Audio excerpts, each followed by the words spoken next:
But you got to do it afraid. You got to embrace the fear and do it anyway.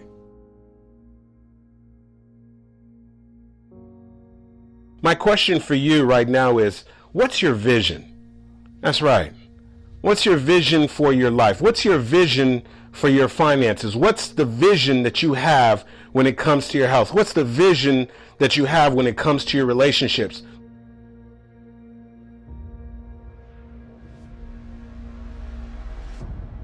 Three years from now, 5 years from now, 10 years from now, how do you see your life? What are you looking to accomplish?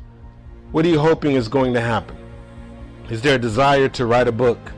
Is there a desire to start your own business? Is there perhaps a desire to change careers? Is there a desire to be in a happy, functioning relationship? Is there a desire to be a better husband or a better wife? Or is there a desire to travel the world? I don't know. What is your vision? What is it that you're hoping to accomplish?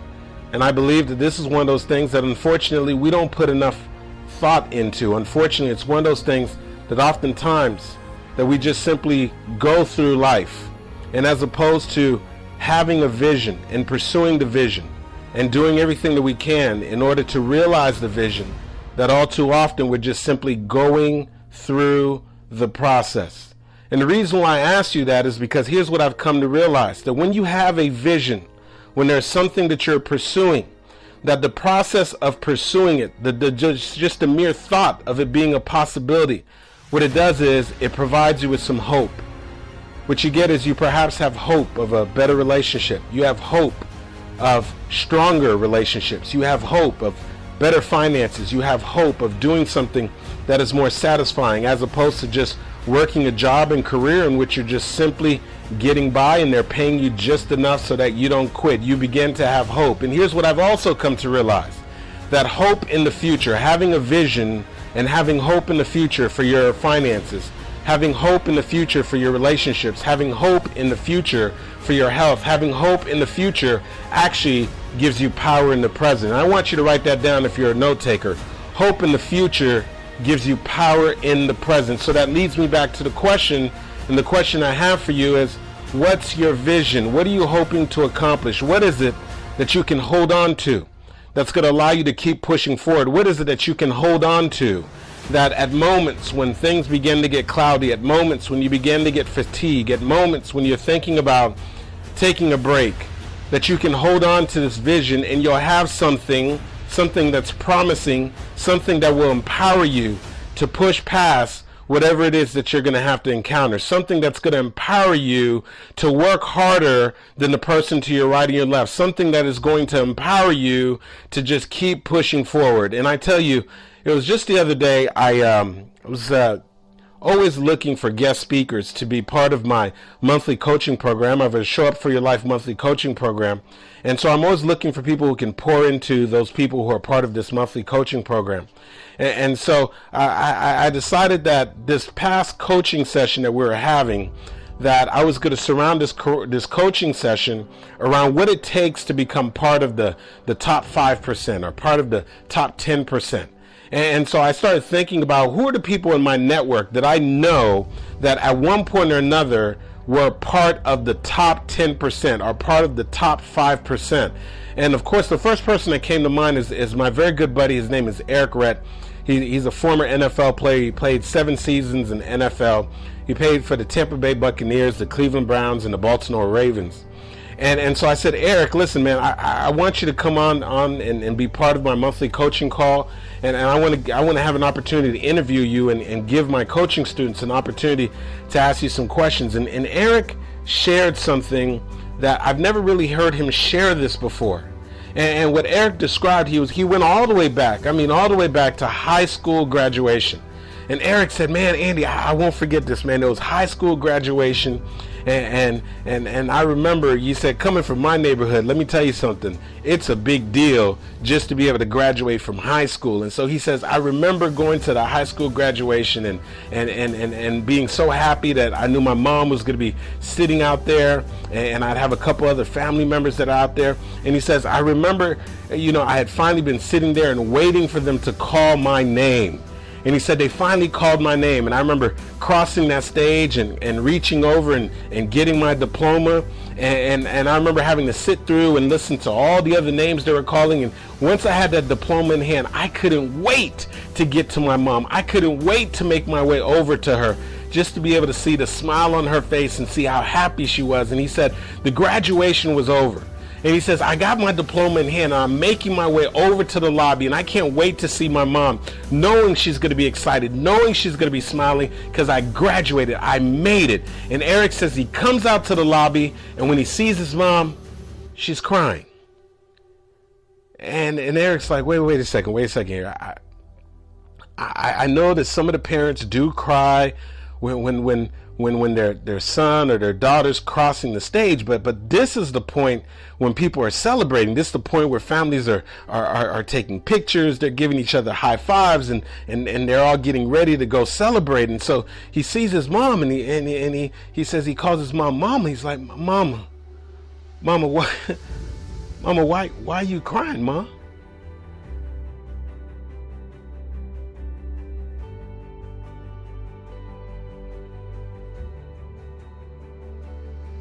And he says, his mom looked over at him. He said, well, baby, you know, I'm looking around at all these parents, and I hear all these parents that are talking about that, you know, they're going to go and take the kids out to eat. But baby, we don't have any money for me to take you out to dinner and go to eat and celebrate. And so Eric's a positive guy, and so he doesn't want his mom to feel bad, and so he tries to stay positive. He say, "Oh, mom, that's okay. Listen, mom, they got a little concession stand over there. Listen, we could take $5 and we could go buy whatever we got at the concession stand, and don't worry, we don't have to go to some nice restaurant and go celebrate. Mom, it's okay." And Eric thought what he was saying was going to make his mom feel better, and she put her head down. And she looked up at Eric again. And she said, baby, I don't even have $5. And he said he literally could just feel his mom's spirit just feel as if it left her. And he said his mom put her head down, and she just started walking out towards the car. And so Eric said he was saying bye to a couple friends, and so his mom naturally is walking way ahead of him at this point. And now he starts trying to catch up with his mom. And he says that as he's trying to catch up with his mom, he's trying to figure out, like, well, what can I say right now? What can I do that can make my mom feel a little better? She's not supposed to be feeling like this at my graduation. So Eric says his mom is like, you know, maybe about 20 feet ahead of him or so forth. And he reaches out and he says, he calls out to his mom. He said, Mama! Mama! He says mom turns around. And he said when his mom turns around, he looks at his mom and he just holds up 4 fingers in the air. And he says his mom turned around and she's looking at him with the 4 fingers in the air, and his mom almost seems a little puzzled, like, okay, why is he holding 4 fingers in the air? Now, his mom has been to a lot of his football games, and normally they hold up the 4 fingers in the air it's symbolic. It means that the football team, the game is in its 4th quarter. It means that now is the time to keep pushing forward. And so his mom's confused because it's not a football game. And so he keeps just holding up the 4 fingers as he's making his way to his mom. And his mom look at him, and finally his mom says, Baby, I don't understand why you got those 4 fingers up, baby. We're not at a football game. This is normally you do that when we're in the 4th quarter. And Eric said he looked at his mom, and he said, No. He said, Mom, these 4 fingers, no, they're not for the 4th quarter, Mom. He said, Mom, look at me. This is not for the 4th quarter. He says, here's what I want you to know. He said, 4 more years. Mom, look at me. 4 more years. 4 more years, and I promise you that you will never, ever, ever have to want or need for anything again. 4 more years, and I promise you, you won't ever have to worry about where you're going to get the money to pay for my dinner. 4 more years, Mom. I promise you that you won't ever need for anything in your life. Just give me 4 more years.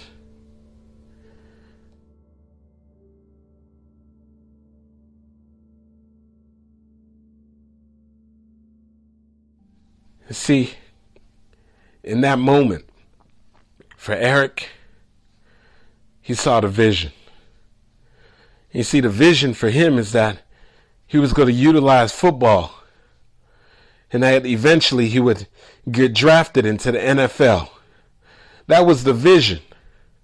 And he knew if he could realize that vision, that he could change the legacy of his last name. He knew if he could realize that vision, that his mom would never be in a situation again, ever again, be in a situation where she's crying because she doesn't know how she's going to be able to pay for a meal. He knew that if he could hold on to that vision, that in 4 years that he could literally change things so that he would be able to take care of his mom. And so my question for you is, what's your vision? What is it that you plan on accomplishing 1 year from now, 2 years from now, 3 years from now?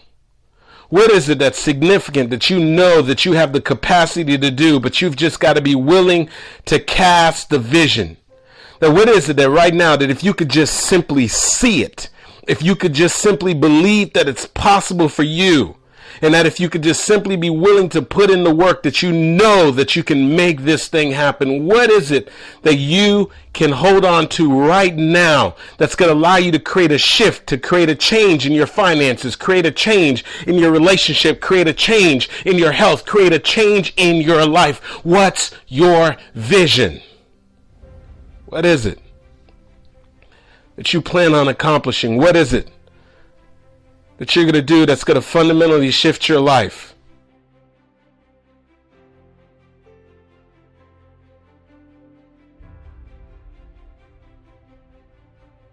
For Eric, it was to make it through the University of Florida, which he did. To be able to make it to the NFL, which he did. To be able to take care of his mom for the rest of her life, which he has been doing ever since those 4 years went by. And so the question is, what's your vision? What is it that you're going to do? Now, here's what I've got to warn you, and here's what you need to know.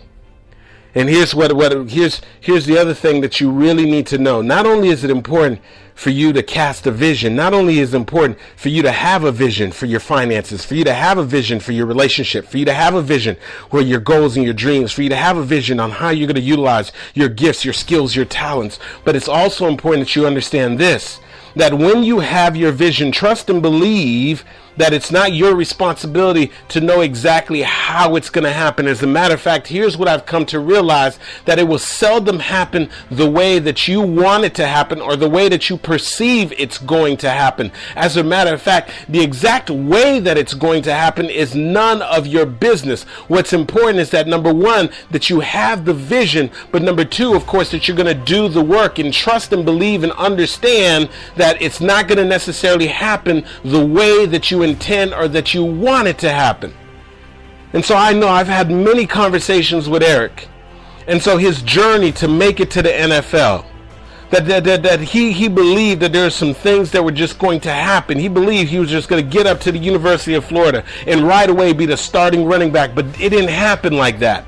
He wanted to believe that there would never be a situation where he would ever get injured, but it didn't quite happen like that. He didn't want to necessarily believe that there was going to be individuals that he was going to have to compete with in order to be able to get the starting position, that he was going to have to sometimes deal with coaches and trying to learn the game plan. There's a lot of different little turns and curves and things that he didn't necessarily anticipate, that he didn't necessarily was going to happen. But at the end of the day, he got there. And so here's what I say to you, that how you're going to get out of debt, that's none of your business. Yes, you've got to execute a plan. Yes, you're going to have to budget, but trust trust and believe. It may not happen exactly the way that you anticipated, the way that you're going to use your gifts, your skills and talents. It may not happen exactly the way that you want it to happen. It may not happen exactly with the game plan that you have, but trust and believe that if you cast the vision, if you do the work, it will happen. I can tell you this.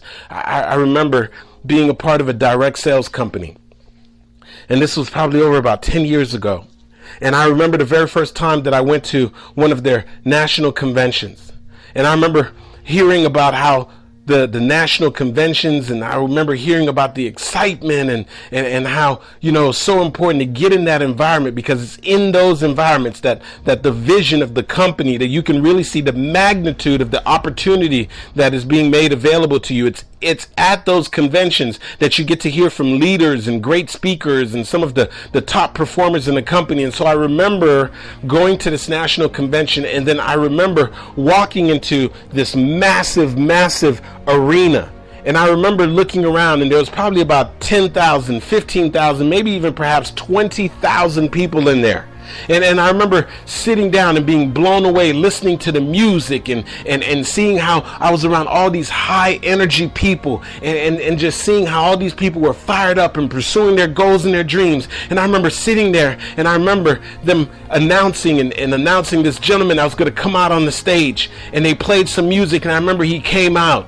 This guy was nicely dressed. He was well spoken. I mean, this guy right here, he had a way of just grabbing everybody in the audience, and he had a way where people with words, where people were taking notes and people were inspired. And it was in that moment I was sitting there, and I had the vision, and the vision is I want to be able to do that one day. Yeah, I want to be the guy on the stage. I want to be able to inspire people. I want to be able to engage people like that. I want to be able to have the people who are sitting here, who are sitting around, I want them to be inspired and uplifted. I want to be able to do what that guy's doing. I know I think I can do it. I believe I can do it. And so that was the vision. But then let me tell you something. I thought that the way that I was going to realize the vision, here's how I thought it was going to happen. I thought that I was going to work my butt off within the company. I thought that I was going to continue to get to the next level and the next level. I thought that eventually I would get to the top position in the company. And I thought that the way that I was going to get on the front of the stage by being one of the top earners, the top positions within the company. And that's how I thought that my vision was going to come to fruition. But see, here's what I didn't know. It wasn't going to work out like that. What I was going to discover is that I had this desire, this internal drive, this calling to develop and work on my voice. And through working on my voice and going to personal development seminars and reading the books and tapes and seeking mentors and developing my voice and working on my gift and working on my skills, that eventually that I would get phone calls from major corporations. Eventually I would get phone calls from individuals that are putting on personal development events. And then eventually I would get a phone call and get an opportunity to be at a direct sales convention and being called out to the stage with music playing before I came out on the stage in front of thousands of people, delivering an uplifting speech. You see, the vision came to fruition, but it didn't quite happen the way that I thought it was going to happen. And so maybe perhaps right now you have a vision, something that you've been working on, something that you're pursuing, something that you've been trying to make come to fruition, and you're starting to get distracted.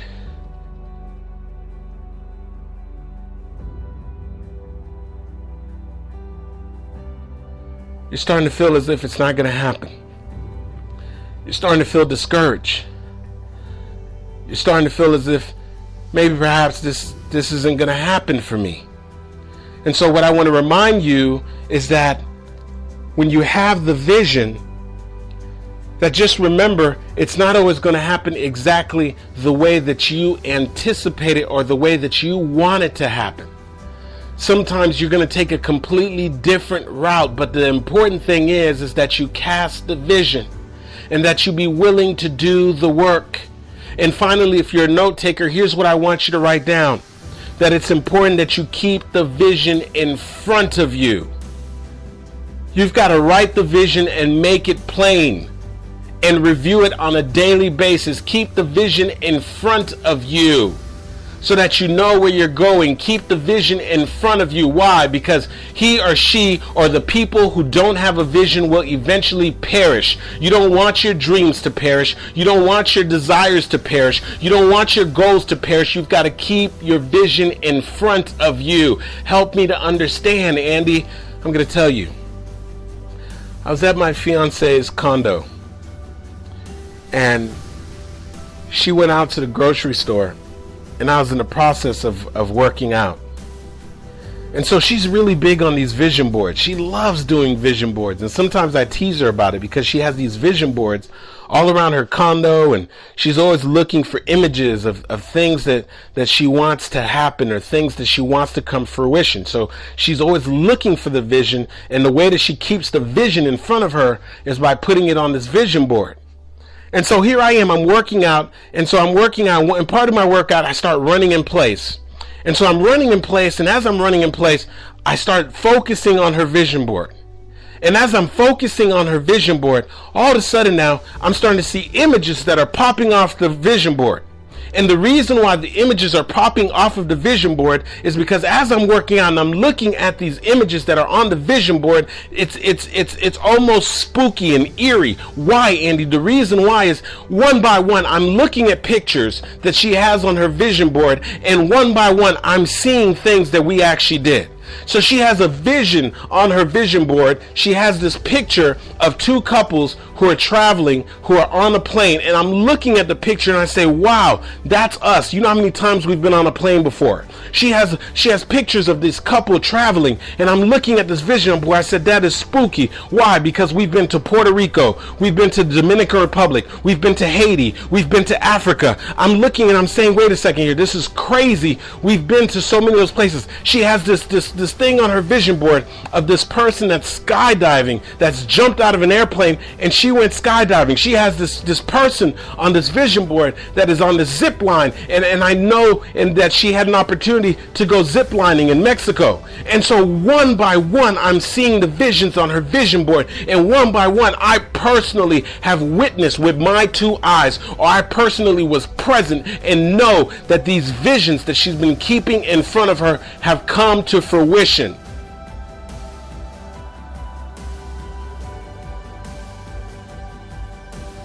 And so what I'm saying to you is this, that you've got to keep the vision in front of you. That you'll be surprised that the thing is, you don't want to just be pulling towards your goals. You want to be pulled towards your goals. And the way that you do that is by keeping the vision in front of you.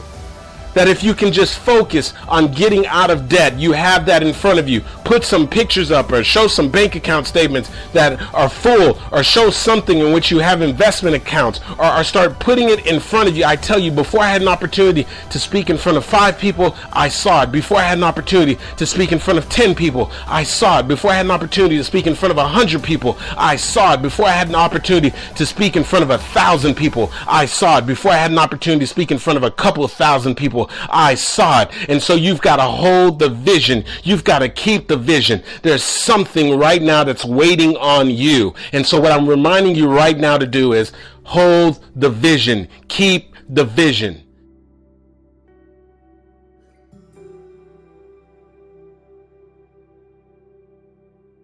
And so I'm going to ask you the question one more time. What's your vision? Yeah. What's your vision for your life? What's your vision for your relationships? What's your vision for your finances? What's your vision for how you're going to utilize these God-given gifts and talents and skills that you have? And so let me just remind you that number one, you've got to make sure that you have a vision.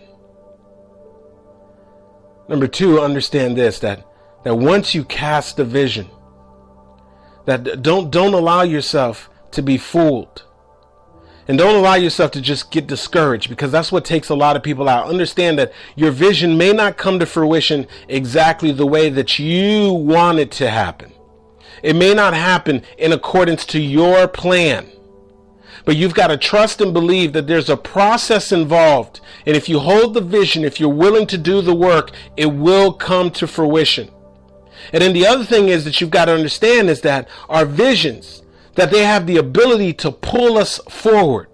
But in order for them to pull us, that we've got to keep them in front of us.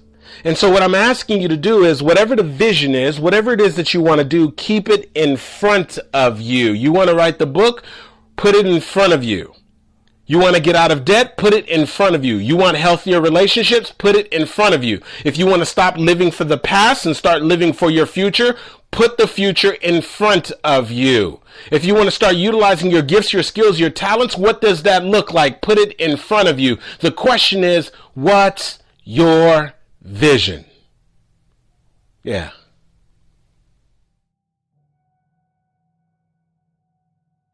What's your vision? Where are you sitting on the fence? Where are you right now? Where you've got 1 foot in and 1 foot out. Where are you in a place where you're not fully committed? Think about that for a second. Where are you sitting on the fence? Where you're not 100% committed. You're thinking about moving forward. You're dibbling and dabbling in the business. You've been thinking about going back and getting your degree. You've been thinking about making this career change. You've been contemplating restructuring and changing some things around. You've been thinking about developing and working on your gift. You've been thinking about pursuing your goals, your dreams, and your passion, but you haven't fully committed. You're still straddling the fence. And let me tell you something. Here's something that I learned. Somebody told me this, somebody who served in the military, and here's what they said. They said that people who sit on the fence, guess what happens to them? They get shot from both sides. Yeah, that's right.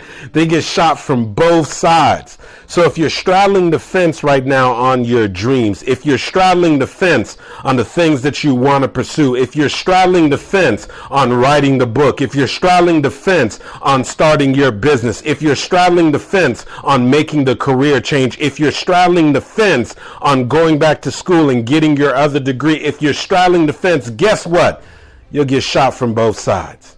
And you say, Andy, well, what do you mean by that? I'll get shot from both sides. You see, what happens is when you keep playing and you're sitting on the fence, you find yourself in this mental limbo. I can describe and give you some examples to help bring a little clarity. Let's say right now you are at a job, you're working a career, and you know that something inside of you is saying that there's got to be more than this. You know that is not your final destination. You know that you have this desire to make a career change. You know that you have a desire perhaps to start a business. You know that you're not content. You know that you aren't fully fulfilled. You know that there's more in you that you can draw from, that you can pull from, but yet and still you're still staying there. And so what happens is, as you're there, you're not fully there. Why? Because your mind is someplace else.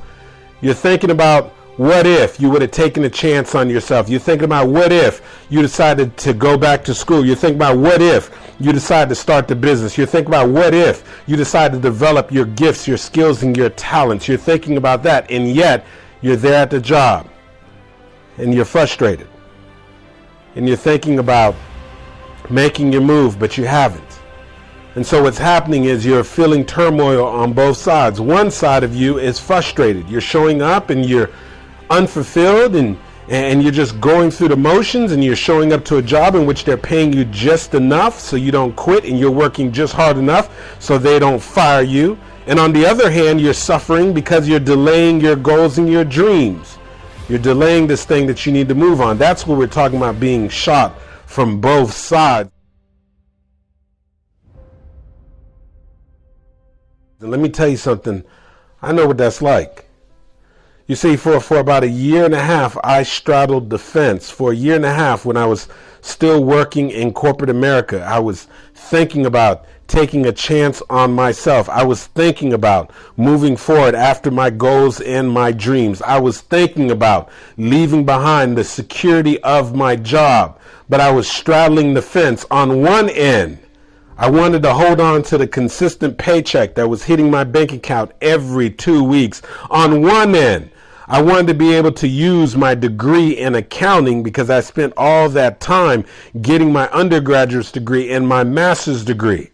On one end, I liked the fact that I was working for a prestigious firm and the fact that I had benefits and the fact that I knew that other than getting fired, that my paycheck would be coming in every 2 weeks. But you see, on the other hand, I was thinking about what if I took a chance on myself? On the other hand, I was thinking about what if I could develop my gifts and my skills and my talents. On the other hand, I was thinking about what if I could build my own company? What if I could control my own destiny? And so what was happening was I was straddling the fence.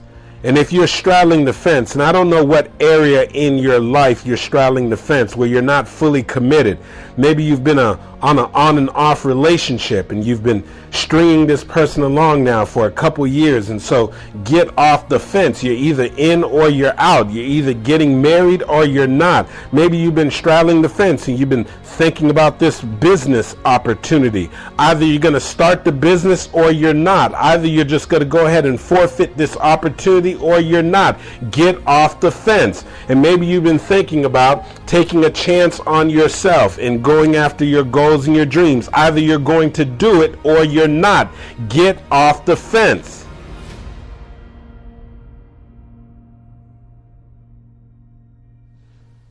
And so if you've been sitting on the fence, I want to help you get off the fence. And if you've been trying to figure out, well, how do I get off the fence, Andy? I'm telling you right now that the first thing you've got to do is you've got to decide. You've got to make a decision. And the decision is, are you in, are you out? The decision is, are you going to take a chance on yourself, or are you going to hold on to the ropes and play it safe? The decision is, are you going to move forward on your goals and your dreams and figure this thing out, or are you going to look back and regret and ask yourself, what if? The decision is, are you going to find a way to become more valuable to the marketplace and continue to invest in yourself and get the degree or do the personal development and get the coaching, or you're not? You're going to continue to stay where you are without growing. Make a decision. Get off the fence. And so there's a decision that needs to be made.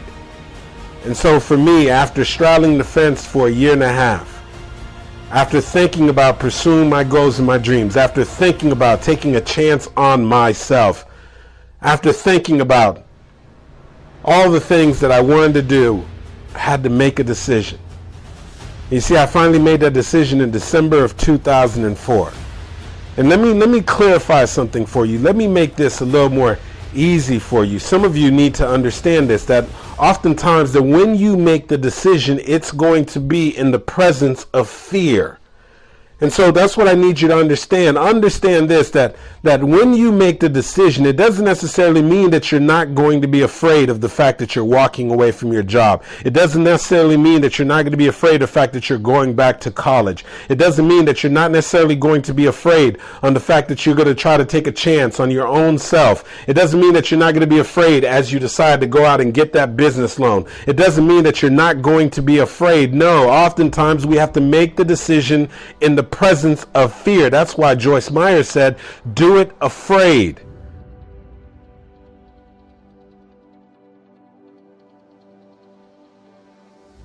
I want you to think about any significant decision that you've made in your life, and chances are you did it in the presence of fear.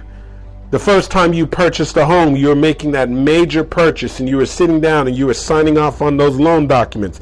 As excited as you were to begin that home, there was another part of you that was fearful for that major responsibility. As happy as you were as you found that special someone that you wanted to spend the rest of your life with, as excited as you were also fearful in reconsidering and making sure you were making the right decision before you said, I do. as excited as you were to go ahead and start your new business and get the business off the ground, you did it in the presence of fear. You were fearful. What if it doesn't work out? What if I become a statistic?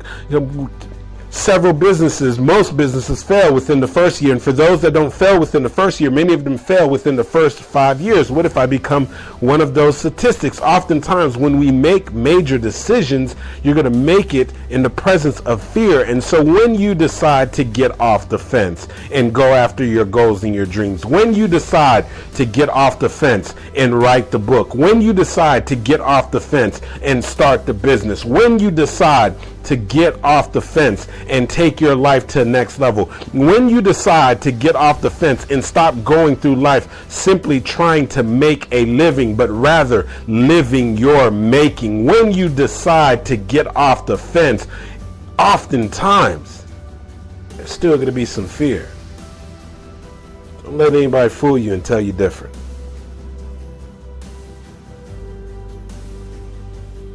Yeah, there's going to be some fear there. But you got to do it afraid. You got to embrace the fear and do it anyway.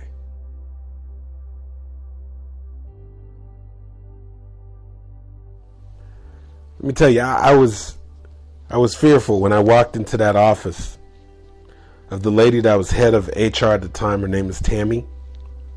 And I walked in there and tried to look all confident and say that, you know, Tammy, I just want to let you know I'm putting in my letter of resignation. I'm leaving in December. You are, Andy? Yes. Well, Andy, what are you going to do? Well, you know, Tammy, I've got some other goals. I've got some other plans, some things that I want to do. And I remember sitting in that seat and trying to come off and act as if I was just so confident. But inside I was excited, and at the same time I was fearful. I was thinking to myself, well, what if it doesn't work out? How embarrassing will it be if I have to come back and face Tammy again and see if there's any way that I can get my job back? How embarrassing would it be with all these people who think I'm absolutely crazy, insane, to be walking away from this career with this amazing firm? How crazy would it be? And so all these emotions were going through me, and I had to process them. And what I'm saying to you is that when you decide to get off the fence, that understand that even when you make this decision that you're going to have to make, and I'm hoping that you're going to choose to make it today, that when you make that decision, understand that you're often going to have to make that decision in the presence of fear, that you're going to have to embrace this fear. You're going to have to do it afraid. You're going to have to feel the fear and do it anyway. And understand that there's something better for you on the other side. Understand that you can't continue to sit on the fence. If you're sitting on the fence, you're delaying your dreams. You're unfortunately, you're delaying this thing that you need to do. And if you continue to sit on the fence, that over time you will get hurt. You'll get shot from both sides. And so you've got to make a decision. And so yes, I know you can be afraid. I know that you might be afraid. But you got to get off the fence. You're doing yourself a disservice. Make a decision. You're either in or you're out. Make a decision. You're either committed or you're not.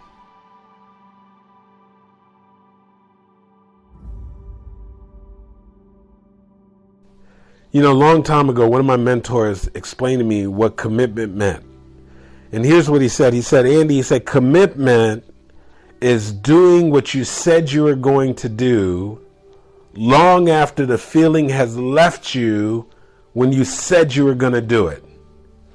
And you see, when you decide to get off the fence, you see, in that moment, you may be inspired. In that moment, you may be excited. In that moment, you may feel as if you can conquer the world, but shortly afterwards, your mind will begin to play tricks on you. Shortly afterwards, fear will begin to kick in. Shortly afterwards, you'll begin to second guess yourself. But when you are committed, Regardless of what you are feeling, you have made a decision that I'm getting off the fence. You've made the decision that you're starting the business. You've made the decision that you're getting your other degree. You've made the decision that you're making the career change. You've made the decision that you're going to work and develop your gifts, your skills, and your talents. You've made the decision that you're going to get the coaching, the mentoring. Once you've made the decision, you have to follow that decision with commitment. And when you are committed, you learn that your feelings don't matter. You've made the decision, because commitment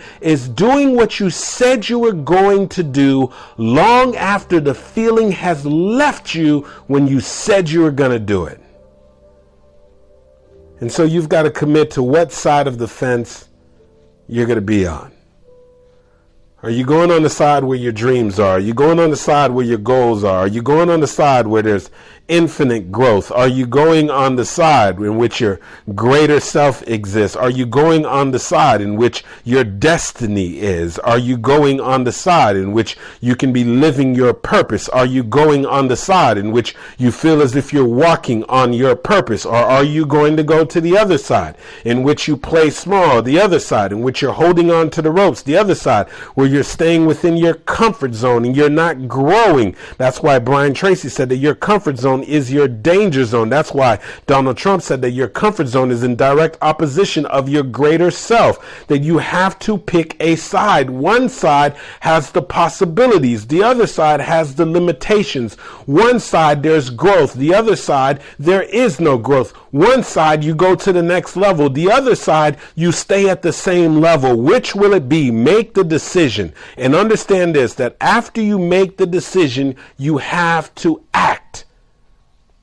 You've got to follow the decision with action, because here's what I could tell you. Even if you make the decision, but you continue to straddle the fence, if you straddle the fence long enough, you will incur a loss. You will get hurt. And you say, Andy, help me to understand this. I'll never forget this. It was several years ago. I was sitting down in a meeting, and there was a group of investors, and they pitched this, what appeared to be this amazing investment opportunity. And so I would say probably about 40% of the individuals that were in the room decided to go ahead and invest. And most of us who were in the room literally invested tens of thousands of dollars. And so I remember making this investment. And I remember in that moment having to sort of decide, okay, are you going to do this or are you not? And I made the decision. And so I made an investment that was just over $25,000 or so. And so I remember after making the investment, seeing my first statement about my returns and being excited and saying, oh man, that's awesome. Look at this return. And then I remember going out to my mailbox about another month in, and I remember receiving a letter from this company, and they talked about how they were now offering insurance on the investment, and how there's a couple things that they were changing around. And for me, I don't know if it was my accounting background, my background as an auditor. For me, all of a sudden now, it was like red flags went up, and I just felt I just felt uncomfortable with this investment that I had made now. All of a sudden, I felt uneasy. All of a sudden, I kept thinking about it, and I was second guessing my decision. And so what happened is, for a while, I was sort of straddling the fence, and I was 1 foot in, 1 foot out, 1 foot in. I was like, well, I do want to stay in this investment because, my first statement shows me having a nice return. And not only that, but if I continue to stay in this investment, my money is going to continue to grow and compound. I mean, this is an extraordinary rate of return.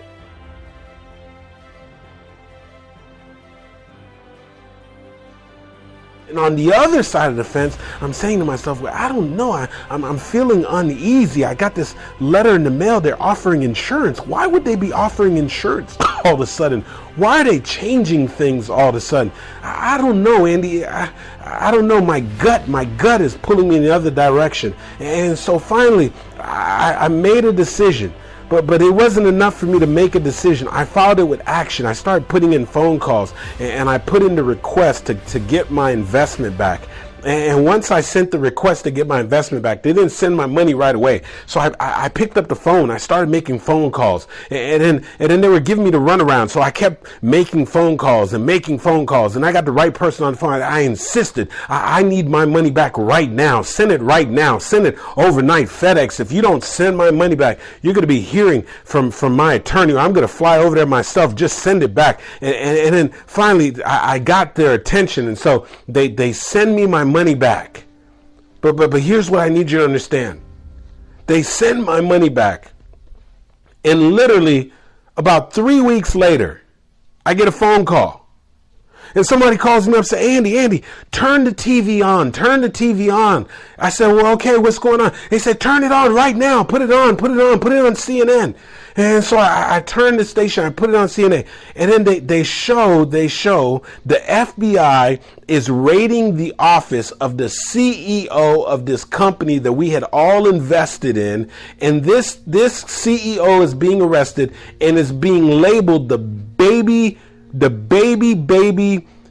scandal, second biggest scandal, everything after Madoff. And so they're calling him Baby Madoff. It's $100 million scam. Invested have been defrauded. There are investors that invested hundreds of thousands of dollars. There are investors that actually invested a couple $1 million. I mean, you have people that were defrauded from all across the country, everywhere. And I'm thinking back to the people who are in my investment group, and I said, oh my gosh, we were straddling the fence, some of us, and we were wondering, do we stay in, do we stay out? And I made a decision, but I didn't stop there. After I made a decision, I took action. I made some phone calls, and the fact that I took the action, the fact that I made those phone calls is the only reason why I didn't lose my entire investment. And let me tell you, I know people who were in that room with me, people who made the investment, that I sat across with them as we were sitting and we were drinking a cup of coffee. And they had went into a state of depression because they straddled the fence and they didn't make a decision and they didn't follow with action. And so they lost their entire investment. And so what I'm saying to you is this: even after you make a decision, it's not enough. You better follow it with some type of action, because if you stay on the fence long enough, you will incur a loss. What kind of loss, Andy? You'll lose out on your goals and your dreams.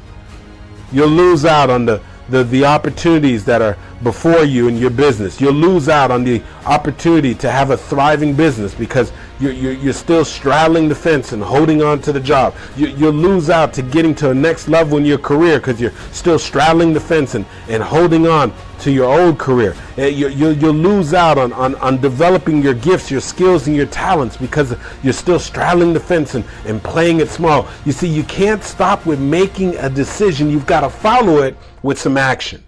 Had I not acted, had I not picked up the phone, had I not insisted, it would have been a total loss. And so what I know is this, that this is your time, that there's a special opportunity right now that has your name. And so it's not enough for you to just say that you're going to do it. You're going to have to act. You're going to have to do something. You're going to have to make your move. You're going to have to do something bold. You're going to have to do something perhaps that you've never done before. This is your time right now. And so not only is it important that you've got to make a decision to get off the fence, but once you make that decision, now is time to act. So what do you need to do right now to be able to solidify the fact that you're off the fence? What do you need to do? Is it an application you need to submit? Is it a phone call that you need to make? Is it a letter of resignation that you need to write? Is it an application that you need to fill out? Is it a credit card that you need to go ahead and swipe and stop sitting on the fence and coming up with excuses? What is it that you need to do that's going to allow you to act and move forward towards your goals and your dreams? It's going to allow you to act and make this thing happen.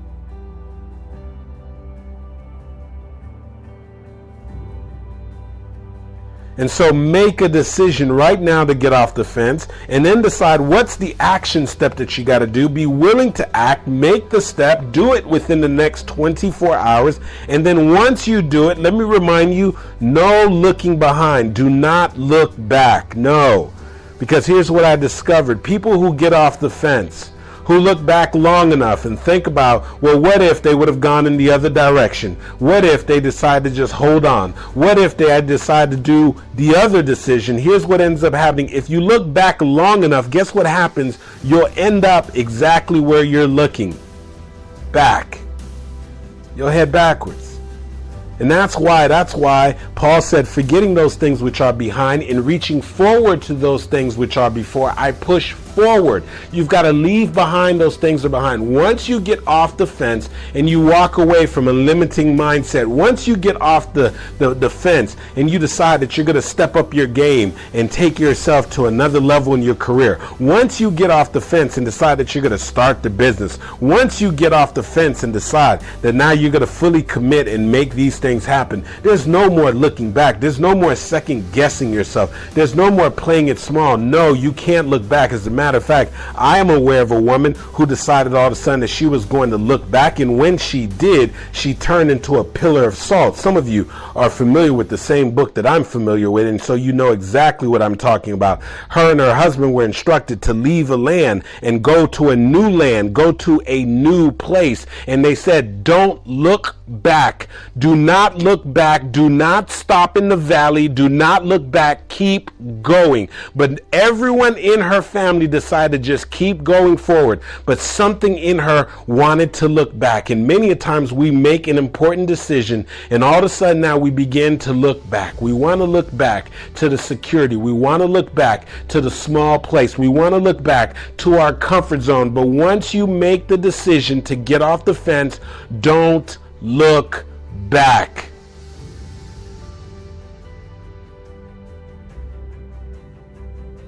You see, you can't write the new chapter in your life if you keep rereading the old chapters.